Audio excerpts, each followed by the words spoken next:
कहानी की शुरुआत में हमें कुछ टीनेजर्स एक जगह गेमिंग टूर्नामेंट में पार्टिसिपेट करते हुए दिखाए जाते हैं, जहां जीतने वाले को 10 ग्रैंड्स मिलने वाले थे। उस गेम में सिर्फ दूसरे खिलाड़ियों को मारना और ज्यादा से ज्यादा पॉइंट्स इकट्ठा करना था। गेम शुरू होते ही दो प्लेयर्स दूसरे सभी प्लेयर्स को धड़ाधड़ मारना शुरू कर देते हैं और इस तरह वो ढेर सारे पॉइंट्स जमा कर लेते हैं। उनमें से एक नई प्लेयर थी और दूसरा एक मजा हुआ प्लेयर था, जिसने गेमिंग की दुनिया में बहुत सारे इनाम जीते थे। भीड़ उन्हें जोश दिलाने के लिए चिल्लाती है और पुराना प्लेयर अपने एक्सपीरियंस के बल पर लीड करने लगता है, जबकि नई लड़की को आगे बढ़ने के लिए बहुत मेहनत करनी पड़ती है। इसलिए वो इम्पल्स 9 नाम के एक एनर्जी ड्रिंक की बोतल को एक ही घूंट में पी जाती है, जिससे कि न सिर्फ उसे एनर्जी मिलती है बल्कि टाइम भी 100 गुना स्लो हो जाता है। उस पावर की हेल्प से वो उस एक्सपर्ट प्लेयर समेत सारे प्लेयर्स को आसानी से मार देती है। इस तरह वो टूर्नामेंट जीत जाती है और अपने बॉयफ्रेंड के साथ इस खुशी को सेलिब्रेट करने लगती है, पर उसे पता नहीं था कि बहुत जल्द उसकी जिंदगी दुखों में बदलने वाली थी। अचानक एनर्जी ड्रिंक की बोतल जमीन पर गिरकर बिखर जाती है और इसी तरह उसकी जिंदगी भी बिखरने लगती है। सीन शिफ्ट होता है और वो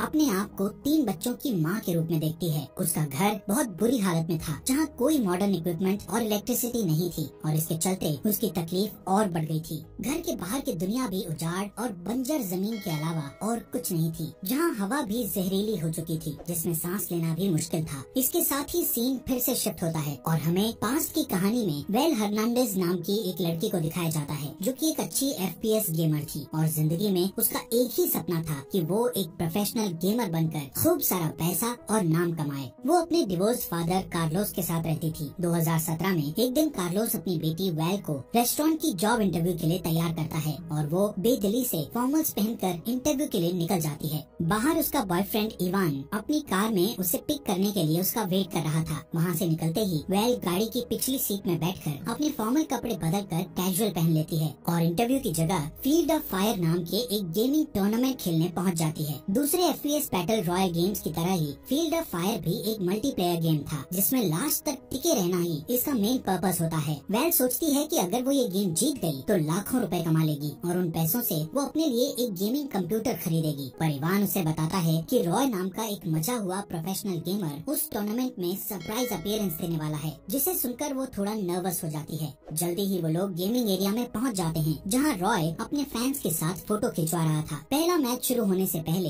इवान वेल को समझाता है कि उसे इमोशंस की जगह पूरे फोकस के साथ खेलना चाहिए, ताकि वो किसी तरह फाइनल्स तक पहुंच जाए। लेकिन वेल उस घमंडी रॉय को हराना चाहती थी। थोड़ी देर में ही सारे प्लेयर्स अपने अपने कंप्यूटर्स के सामने बैठ जाते हैं और गेम शुरू हो जाता है। गेम की शुरुआत में वेल लीड कर लेती है, लेकिन थोड़ी ही देर में रॉय उसे आसानी से पीछे छोड़ देता है। वो इतना कॉन्फिडेंट था कि गेम के बीच बीच में वहाँ मौजूद क्राउड के साथ इंटरेक्ट भी करता रहता था। इसका फायदा उठाकर वेल कुछ पॉइंट्स जमा कर लेती है और वो जीतने ही वाली थी, लेकिन गेम को फिनिश करने के बजाय वो रॉय को मारकर गेम से आउट करने की कोशिश करती है, पर उसका दाव उल्टा पड़ जाता है और रॉय उसे मारकर गेम से बाहर कर देता है। इसके बावजूद वेल फाइनल्स के लिए क्वालिफाई कर जाती है, जो कि अगले ही दिन होने वाला था। जब वो अपने बॉयफ्रेंड के साथ गेमिंग एरिया से निकलने लगती है तो रॉय वहाँ पहुंचकर उसकी नकल उतारकर उसको चिढ़ाता है। फिर वो अपने फैंस के साथ सेल्फी लेने चला जाता है। इस बीच जब इवान अपनी गाड़ी लेने के लिए जाता है, तब कोजिमा नाम का एक आदमी वेल के पास आकर उसे कहता है कि उसे गेम जीतने के लिए सीक्रेट मालूम है।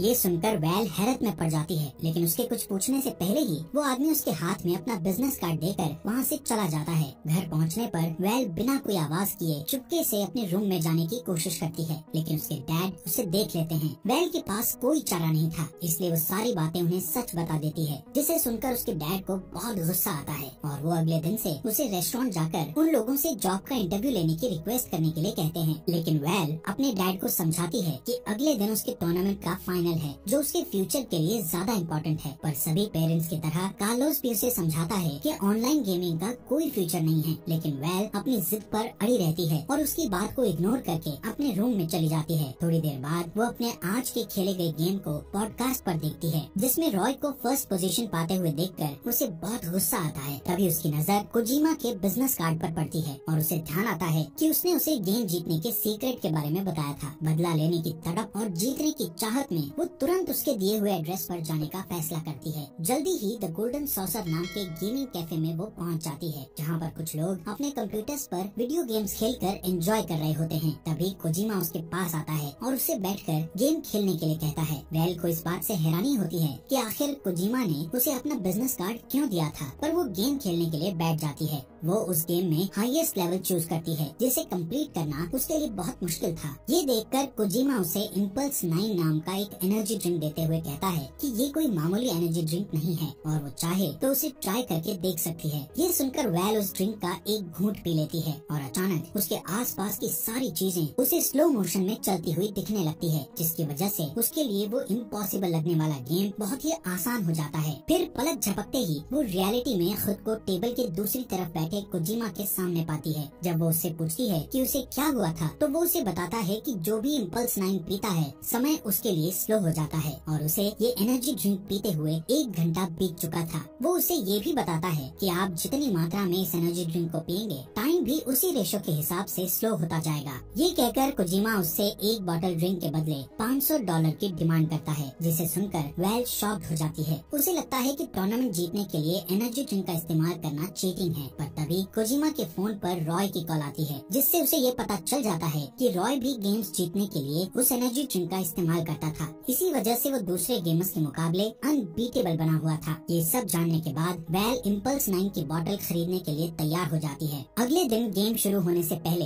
वैल इम्पल्स 9 की बोतल को अपने कीबोर्ड के पास रख देती है। गेम शुरू होने से पहले वो उस एनर्जी ड्रिंक का एक छोटा सा घूंट लेती है। फिर अल्ट्रा स्लो मोशंस की बदौलत वो गेम में लीड करने लगती है। ये देखकर रॉय भी इम्पल्स 9 का कुछ घूंट लेता है और तेजी से रैंक्स पार करते हुए टॉप पर पहुंच जाता है। इससे डेस्परेट होकर बिना कुछ सोचे समझे वैल ड्रिंक की पूरी बोतल पी जाती है, जिसके नतीजे में वो एकदम स्लो पेस में पहुंच जाती है और उसका पूरा फायदा उठाते हुए वो रॉय के अवतार को मारकर पूरा टूर्नामेंट जीत जाती है। उसका बॉयफ्रेंड इवान और सारा क्राउड उसके लिए चीयर्स करने लगता है। वो दोनों एक दूसरे को किस करने लगते हैं कि तभी एनर्जी ड्रिंक की बोतल जमीन पर गिरकर टूट जाती है। यहाँ से सीन शिफ्ट होकर वापस उस जगह पहुँच जाता है जहाँ हम वैल को एक बेकार से घर में चेयर पर एक बच्चे को गोद में लिए बैठा हुआ देखते हैं। थोड़ी ही देर में मैले कुचले कपड़े पहने इवान वहाँ आता है और बच्चे को सुलाने के बाद उसे तैयार होने को कहता है। वैल बहुत कंफ्यूज थी और अपनी पूरी एडल्ट बॉडी और अपनी उंगली में वेडिंग रिंग को देखकर हैरानी से हाँफने लगती है। वो थोड़ी राहत पाने का सोचकर नीचे जाती है, पर वहाँ और भी 2 बच्चे उसे मम्मी कहकर बुलाते हैं, जिसे सुनकर वो डर जाती है और घबराकर घर के बाहर निकल जाती है। वहाँ वो लोगों को टेंट में रहते और खुले में बने पब्लिक बाथरूम का इस्तेमाल करते हुए देखती है। आखिरकार उसे पता चलता है कि वो पलक झपकते ही लगभग 12 साल स्किप करके सीधे 2029 में पहुंच गई थी और वो लोग जिस जगह रह रहे थे वो पूरा इलाका चारों तरफ ऊंची दीवारों से घिरा हुआ था, जो कि वेस्टलैंड से इस एरिया को अलग करता था। वेस्टलैंड में डेथ लिजार्ड जैसे खतरनाक जानवर रहते थे जो इंसानों पर हमला करने के लिए बदनाम थे। इस वजह से वहाँ रहने वाले लोग अलग अलग शिफ्ट्स में गेट पर पहरा देते थे। इसके अलावा उसे ये भी मालूम चलता है कि जिन लोगों ने पास्ट में बहुत ज्यादा इम्पल्स 9 पिया था वो लोग रियल टाइम में अब जाग रहे थे, जिन्हें पल्सर कहा जाता था। वो उनके साथ हुई अपनी आखिरी मुलाकात को याद करने की कोशिश करती है और जैसे ही वो अपना सिर दूसरी तरफ घुमाती है तो उसकी नजर टेबल पर उसके डैड की राख से भरे एक बर्तन पर पड़ती है। वो उसे देखते ही फूट फूट कर रोने लगती है। इतने में डेप्यूटी पुलिस डैन आकर उसे टॉयलेट साफ करने की ड्यूटी पर चलने को कहता है। पहले तो वो जाने से मना कर देती है, पर जब डैन उसे याद दिलाता है कि वो सफाई इंस्पेक्टर है और ये उसका काम है तो उसे जाना ही पड़ता है। उसे कई घंटों तक गंदे टॉयलेट्स की सफाई करनी पड़ती है। इस तरह काफी दिन बीत जाते हैं और धीरे धीरे वैल को उस उजड़े हुए माहौल में रहने की आदत हो जाती है। एक दिन वो अपने सारे ड्यूटीज खत्म करके अपने बच्चों को स्कूल से लेने के लिए जाती है, जहाँ उसकी बेटी सोफिया उसे एक ड्राइंग दिखाकर कहती है कि वो उसकी हीरो है। वैल बहुत थकी हुई होने के कारण बच्ची के एफर्ट्स को अप्रिशिएट नहीं करती है। घर पहुँचने पर वो देखती है कि इवान एक बाइसिकल पर बैठा जोर जोर से पैडल मार रहा है। दरअसल वहाँ इलेक्ट्रिसिटी नहीं होने के कारण वो एक गेम खेलने के लिए पावर प्रोड्यूस कर रहा था। वैल अपने favourite game field of fire को देखकर हैरान रह जाती है। वो बच्चों को सुलाने से पहले एक राउंड खेलने के लिए तैयार हो जाती है। जब इवान लोगों से मिलने के लिए बाहर चला जाता है तो वो बच्चों के साथ गेम खेलने बैठ जाती है। कुछ घंटे बीत जाते हैं कि अचानक इवान भागकर घर आता है। वो काफी डरा हुआ था और वैल से कहता है कि वो आज अपनी गार्ड की ड्यूटी करना भूल गई थी, जिसकी वजह से गेट पर पहरा देने वाले डैन को अंदर आने का मौका नहीं मिल पाया और वो डेथ लिजार्ड का शिकार बन गया। दोनों तुरंत वहाँ पहुँचते हैं, जहाँ डैन की वाइफ वैल पर बहुत गुस्सा होती है। अपनी गलती पर शर्मिंदा होते हुए वो वापस घर जाने को होती है, पर तभी इवान उसे याद दिलाता है कि उसकी ड्यूटी अभी पूरी नहीं हुई है। ये सुनकर वो उदास मन से अपनी शिफ्ट पूरी करती है और घर आकर दुखी मन से फूट फूट कर रोने लगती है। इवान उसे प्यार से समझाता है और तसल्ली देता है। वेल को महसूस होता है कि वो इस नई दुनिया के लिए फिट नहीं है और इसीलिए सब कुछ छोड़कर वो वेस्टलैंड घूमने का इरादा करती है। लेकिन जाने से पहले वो इवान को एक लेटर लिखकर उसे बता देती है कि वो एक पल्सर है। अगले दिन वो कभी वापस न लौटने का इरादा करके निकल जाती है। जब इवान वो लेटर पढ़ता है तो उसे बिल्कुल विश्वास नहीं होता। अगले सीन में हम देखते हैं कि वेल बंजर जमीन पर भटकते हुए एक बेकार पड़ी बिल्डिंग के पास पहुंचती है। वो उजाड़ बिल्डिंग असल में कोजिमा का gaming cafe the golden saucer था। वेल उस कैफे के अंदर जाती है और इधर उधर देखती है। कोजिमा को एक काउंटर से निकलते देख उसे हैरानी होती है। वो देखती है कि कोजिमा पर उम्र का बिल्कुल भी असर नहीं हुआ था, लेकिन वो ये राज उसे नहीं बताता है। उनकी बातों के दौरान कोजिमा को पता चलता है कि वेल एक हफ्ते पहले ही पास्ट से रियलिटी में जागी थी। वो स्वीकार करता है कि इम्पल्स 9 की वजह से बहुत सारी जिंदगियां बर्बाद हुई थी, लेकिन उसके पास वेल को उन सारी तकलीफों से छुटकारा दिलाने का प्लान था। कोजिमा इम्पल्स 9 का एक बड़ा बोतल लाकर उसे पीने को देता है। वो ये भी कहता है कि अगर उसने इसे पी लिया तो वो इस दुनिया में वापस कभी नहीं आएगी, क्योंकि वो सैकड़ों साल आगे के फ्यूचर में पहुंच जाएगी और तब तक वो इस दुनिया में मर चुकी होगी। कोजिमा उसे ड्रिंक पीते हुए गेम खेलने का सजेशन भी देता है। वेल को ये आइडिया पसंद आता है और वो अपना favourite game field of fire खेलने बैठ जाती है। पर जब वो इम्पल्स 9 की बोतल को उठाने के लिए आगे की तरफ झुकती है तो उसकी नजर उस ड्राइंग पर पड़ती है जो उसकी बेटी ने उसके लिए बनाया था। वो इमोशनल होकर यादों में खो जाती है। उसे इवान और अपने बच्चों के साथ बिताए सारे खुशगवार पल याद आने लगते हैं। फिर वो एनर्जी ड्रिंक पीने का इरादा छोड़कर वापस अपने परिवार के साथ जिंदगी गुजारने का फैसला करके अपने घर की तरफ चल देती है। लेकिन गेट पर उसे इवान गार्ड की ड्यूटी करते दिखाई देता है, जो उससे बहुत नाराज था। वो उसे अंदर आने से रोक देता है और वेल से कहता है कि उसने सबको धोखा दिया है। वेल अपनी हर गलती के लिए उससे माफी मांगती है। अभी उनकी बात चल ही रही थी कि उन्हें दूर से गोलियों की आवाज सुनाई देती है, क्योंकि डेथ लिजार्ड्स उनकी कम्युनिटी की तरफ बढ़ रहे होते हैं। तब इस बात का खुलासा होता है कि डेथ लिजार्ड्स दरअसल नॉर्मल लोगों का ही एक ग्रुप था जो इंसानों का मांस खाया करता था। उन्हें पास आता देखकर इवान जल्दी से वेल को अंदर कर लेता है और इसी बीच अलार्म बजने लगता है, जिससे सभी लोग डर जाते हैं। एक औरत उसे बताती है कि सब लोग खाई की तरफ जा रहे हैं, क्योंकि अटैकर्स को रोकने के लिए कोई भी पूरी तरह तैयार नहीं था। ये सुनकर उसके दिमाग में एक आइडिया आता है। क्योंकि कम्युनिटी के सारे लोग उसके धोखे से नाराज थे, इसलिए वो उनके भरोसे को जीतने के लिए एक प्लान बनाती है और अपने हस्बैंड से कहती है कि वो यहाँ रहकर डेथ लिजार्ड्स को जितनी देर तक हो सके रोकने की कोशिश करेगी। इवान उसे छोड़कर जाना नहीं चाहता था, पर वो उसे बच्चों की खातिर जाने को कहती है। इस पर वो मान जाता है। फिर वेल इम्पल्स 9 का बड़ा बोतल जिसे वो अपने साथ लाई थी उसे निकालकर लड़ाई के लिए तैयार हो जाती है।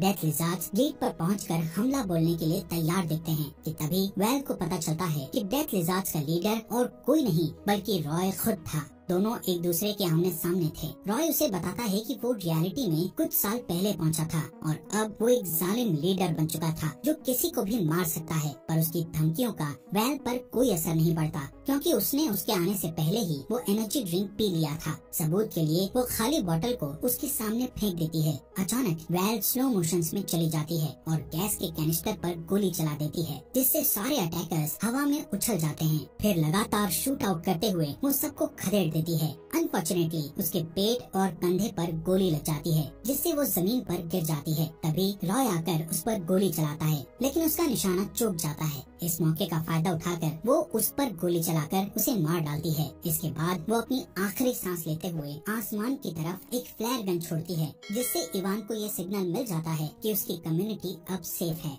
एक तरफ इवान आसमान की तरफ जाते हुए ब्राइट रेड फ्लेयर को देखता है और दूसरी तरफ वेल धीरे धीरे